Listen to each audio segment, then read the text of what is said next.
Plano de leitura da Bíblia da Igreja Cristã Pagiel, estamos no dia 218. E a leitura é em Tiago 1, 2 Reis 6, Isaías 6 e Daniel capítulo 3. Carta de Tiago, capítulo 1. Tiago, servo de Deus e do Senhor Jesus Cristo, às 12 tribos dispersas entre as nações. Saudações.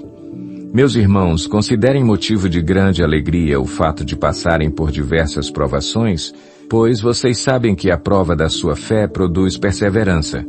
E a perseverança deve ter ação completa a fim de que vocês sejam maduros e íntegros, sem lhes faltar coisa alguma.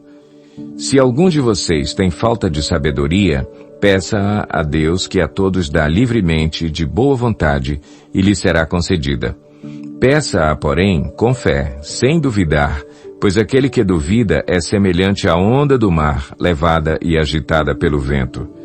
Não pense tal pessoa que receberá coisa alguma do Senhor, pois tem mente dividida e é instável em tudo o que faz.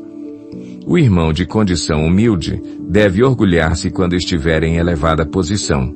E o rico deve orgulhar-se caso passe a viver em condição humilde, porque o rico passará como a flor do campo.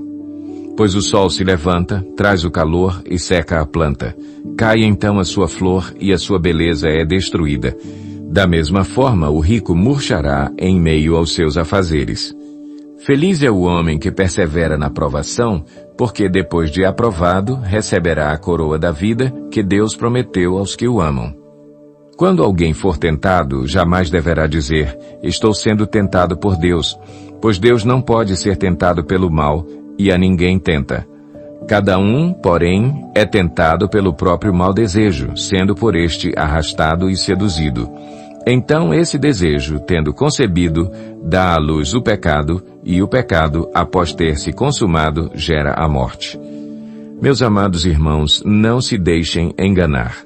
Toda boa dádiva e todo dom perfeito vem do alto, descendo do Pai das luzes, que não muda como sombras inconstantes. Por sua decisão ele nos gerou pela palavra da verdade, a fim de sermos como que os primeiros frutos de tudo o que ele criou. Meus amados irmãos, tenham isto em mente. Sejam todos prontos para ouvir, tardios para falar e tardios para irar-se, pois a ira do homem não produz a justiça de Deus. Portanto, livrem-se de toda impureza moral e da maldade que prevalece e aceitem humildemente a palavra implantada em vocês, a qual é poderosa para salvá-los. Sejam praticantes da palavra e não apenas ouvintes, enganando-se a si mesmos. Aquele que ouve a palavra, mas não a põe em prática, é semelhante a um homem que olha a sua face num espelho e, depois de olhar para si mesmo, sai e logo esquece a sua aparência. Mas o homem que observa atentamente a lei perfeita, que traz a liberdade, e persevera na prática dessa lei, não esquecendo o que ouviu, mas praticando-o, será feliz naquilo que fizer. Se alguém se considera religioso, mas não refreia a sua língua, engana-se a si mesmo. Sua religião não tem valor algum. A religião que Deus, o nosso Pai, aceita como pura e imaculada é esta: cuidar dos órfãos e das viúvas em suas dificuldades e não se deixar corromper pelo mundo. Capítulo 6. Os discípulos dos profetas disseram a Eliseu: como vês, o lugar onde nos reunimos contigo é pequeno demais para nós. Vamos ao rio Jordão, onde cada um de nós poderá cortar um tronco para construirmos ali um lugar de reuniões. Eliseu disse: podem ir.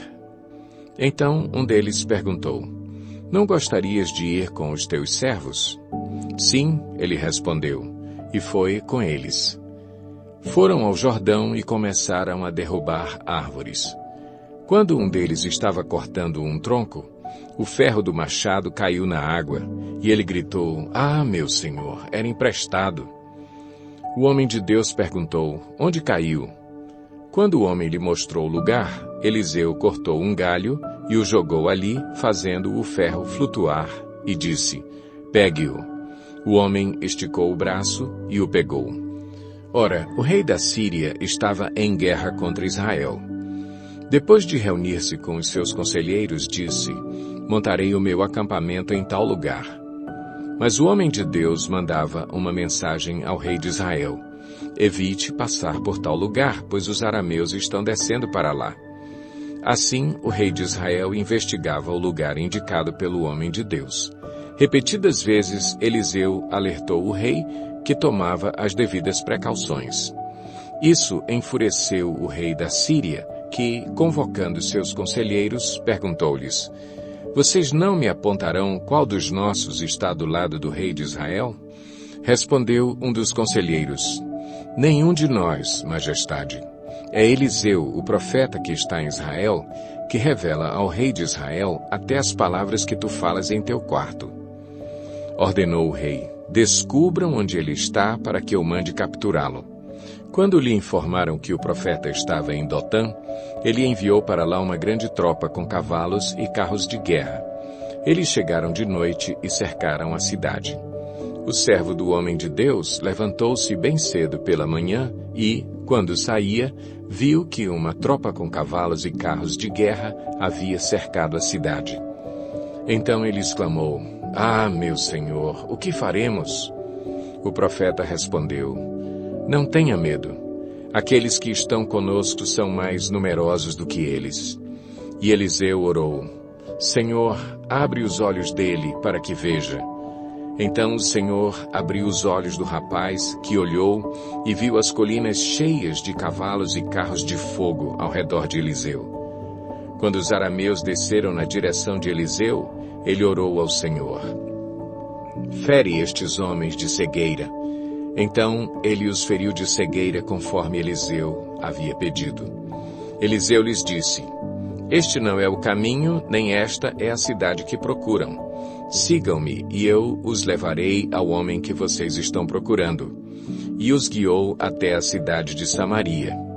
Assim que entraram na cidade, Eliseu disse: Senhor, abre os olhos destes homens para que possam ver.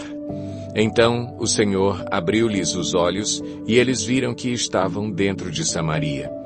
Quando o rei de Israel os viu, perguntou a Eliseu: devo matá-los, meu pai? Devo matá-los? Ele respondeu: não. O rei costuma matar prisioneiros que captura com a espada e o arco? Ordena que lhes sirvam comida e bebida e deixe que voltem ao seu senhor. Então o rei preparou-lhes um grande banquete e, terminando eles de comer e beber, mandou-os de volta para o seu senhor. Assim, as tropas da Síria pararam de invadir o território de Israel. Algum tempo depois, Ben-Hadad, rei da Síria, mobilizou todo o seu exército e cercou Samaria. O cerco durou tanto e causou tamanha fome que uma cabeça de jumento chegou a valer 80 peças de prata e uma caneca de esterco de pomba 5 peças de prata. Um dia, quando o rei de Israel inspecionava os muros da cidade, uma mulher gritou para ele: socorro, majestade! O rei respondeu: se o Senhor não a socorrer, como poderei ajudá-la? Acaso há trigo na eira ou vinho no tanque de prensar uvas? Contudo, ele perguntou: qual é o problema? Ela respondeu: esta mulher me disse: vamos comer o seu filho hoje e amanhã comeremos o meu. Então, cozinhamos o meu filho e o comemos. No dia seguinte, eu disse a ela que era a vez de comermos o seu filho, mas ela o havia escondido. Quando o rei ouviu as palavras da mulher, rasgou as próprias vestes.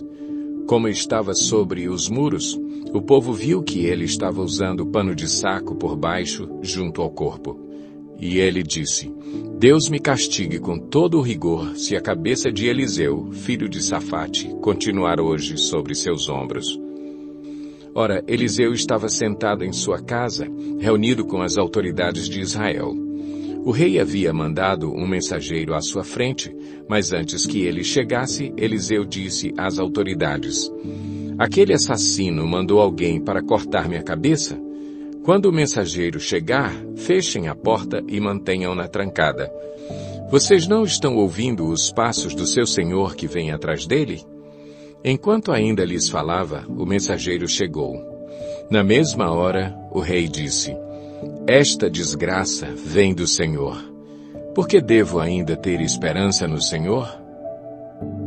Isaías 6. No ano em que o rei Uzias morreu, eu vi o Senhor assentado num trono alto e exaltado, e a aba de sua veste enchia o templo. Acima dele estavam serafins, cada um deles tinha 6 asas.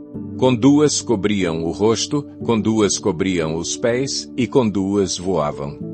E proclamavam uns aos outros: Santo, Santo, Santo é o Senhor dos exércitos, a terra inteira está cheia da sua glória. Ao som das suas vozes, os batentes das portas tremeram, e o templo ficou cheio de fumaça. Então gritei: Ai de mim! Estou perdido, pois sou um homem de lábios impuros e vivo no meio de um povo de lábios impuros. Os meus olhos viram o Rei, o Senhor dos exércitos. Logo, um dos serafins voou até mim trazendo uma brasa viva que havia tirado do altar com uma tenaz. Com ela tocou a minha boca e disse: Veja, isto tocou os seus lábios. Por isso, a sua culpa será removida e o seu pecado será perdoado. Então ouvi a voz do Senhor conclamando: Quem enviarei?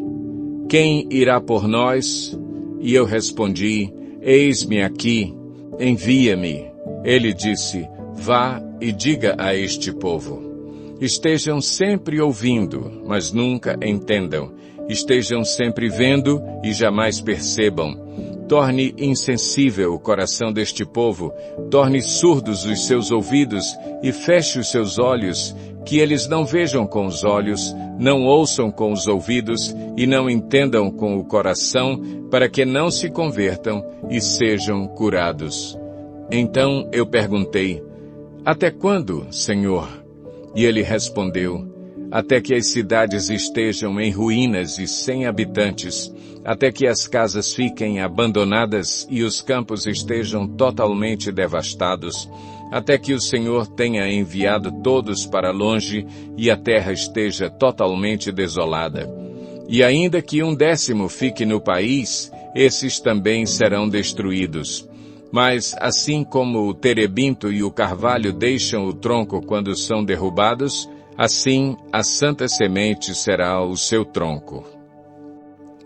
Daniel 3.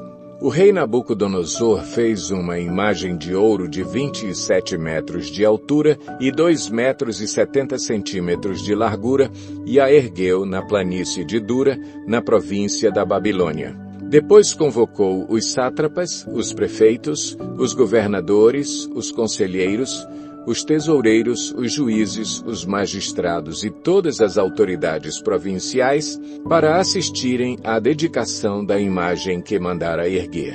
Assim, todos eles, sátrapas, prefeitos, governadores, conselheiros, tesoureiros, juízes, magistrados e todas as autoridades provinciais se reuniram para a dedicação da imagem que o rei Nabucodonosor mandara erguer e ficaram em pé diante dela. Então o arauto proclamou em alta voz: Esta é a ordem que lhes é dada, ó homens de todas as nações, povos e línguas. Quando ouvirem o som da trombeta, do pífaro, da cítara, da harpa, do saltério, da flauta dupla e de toda espécie de música, prostrem-se em terra e adorem a imagem de ouro que o rei Nabucodonosor ergueu. Quem não se prostrar em terra e não adorá-la, será imediatamente atirado numa fornalha em chamas. Por isso, logo que ouviram o som da trombeta, do pífaro, da cítara, da harpa, do saltério e de toda espécie de música, os homens de todas as nações, povos e línguas prostraram-se em terra e adoraram a imagem de ouro que o rei Nabucodonosor mandara erguer. Nesse momento, alguns astrólogos se aproximaram e denunciaram os judeus, dizendo ao rei Nabucodonosor: Ó rei, vive para sempre. Tu emitiste um decreto, ó rei, ordenando que todo aquele que ouvisse o som da trombeta, do pífaro, da cítara, da harpa, do saltério, da flauta dupla e de toda espécie de música, se prostrasse em terra e adorasse a imagem de ouro, e que todo aquele que não se prostrasse em terra e não a adorasse, seria atirado numa fornalha em chamas. Mas há alguns judeus que nomeaste para administrar a província da Babilônia, Sadraque, Mesaque e Abednego, que não te dão ouvidos, ó rei. Não prestam culto aos teus deuses, nem adoram a imagem de ouro que mandaste erguer. Furioso, Nabucodonosor mandou chamar Sadraque, Mesaque e Abednego. E assim que eles foram conduzidos à presença do rei, Nabucodonosor lhes disse: É verdade, Sadraque, Mesaque e Abednego, que vocês não prestam culto aos meus deuses, nem adoram a imagem de ouro que mandei erguer? Pois agora, quando vocês ouvirem o som da trombeta, do pífaro, da cítara, da harpa, do saltério, da flauta dupla e de toda espécie de música, se vocês se dispuserem a prostrar-se em terra e a adorar a imagem que eu fiz, será melhor para vocês. Mas, se não a adorarem, serão imediatamente atirados numa fornalha em chamas. E que Deus poderá livrá-los das minhas mãos? Sadraque, Mesaque e Abednego responderam ao rei: Ó Nabucodonosor, não precisamos defender-nos diante de ti. Se formos atirados na fornalha em chamas, o Deus a quem prestamos culto pode livrar-nos, e ele nos livrará das tuas mãos, ó rei. Mas, se ele não nos livrar, saiba, ó rei, que não prestaremos culto aos teus deuses, nem adoraremos a imagem de ouro que mandaste erguer. Nabucodonosor ficou tão furioso com Sadraque, Mesaque e Abednego, que o seu semblante mudou. Deu ordens para que a fornalha fosse aquecida 7 vezes mais que de costume, e ordenou que alguns dos soldados mais fortes do seu exército amarrassem Sadraque, Mesaque e Abednego e os atirassem na fornalha em chamas. E os 3 homens, vestidos com seus mantos, calções, turbantes e outras roupas, foram amarrados e atirados na fornalha extraordinariamente quente. A ordem do rei era urgente e a fornalha estava tão quente que as chamas mataram os soldados que levaram Sadraque, Mesaque e Abednego, e estes caíram amarrados dentro da fornalha em chamas. Mas logo depois o rei Nabucodonosor, alarmado, levantou-se e perguntou aos seus conselheiros: Não foram 3 os homens amarrados que nós atiramos no fogo? Eles responderam: Sim, ó rei. E o rei exclamou: Olhem, estou vendo 4 homens, desamarrados e ilesos, andando pelo fogo, e o 4º se parece com um filho dos deuses. Então Nabucodonosor aproximou-se da entrada da fornalha em chamas e gritou: Sadraque, Mesaque e Abednego, servos do Deus Altíssimo, saiam, venham aqui. E Sadraque, Mesaque e Abednego saíram do fogo. Os sátrapas, os prefeitos, os governadores e os conselheiros do rei se ajuntaram em torno deles e comprovaram que o fogo não tinha ferido o corpo deles. Nem um só fio de cabelo tinha sido chamuscado. Os seus mantos não estavam queimados e não havia cheiro de fogo neles. Disse então Nabucodonosor: Louvado seja o Deus de Sadraque, Mesaque e Abednego, que enviou o seu anjo e livrou os seus servos. Eles confiaram nele, desafiaram a ordem do rei, preferindo abrir mão de sua vida a prestar culto e adorar a outro Deus que não fosse o seu próprio Deus. Por isso, eu decreto que todo homem de qualquer povo, nação e língua que disser alguma coisa contra o Deus de Sadraque, Mesaque e Abednego seja despedaçado e sua casa seja transformada em montes de entulho, pois nenhum outro Deus é capaz de livrar alguém dessa maneira. Então o rei promoveu Sadraque, Mesaque e Abednego na província da Babilônia.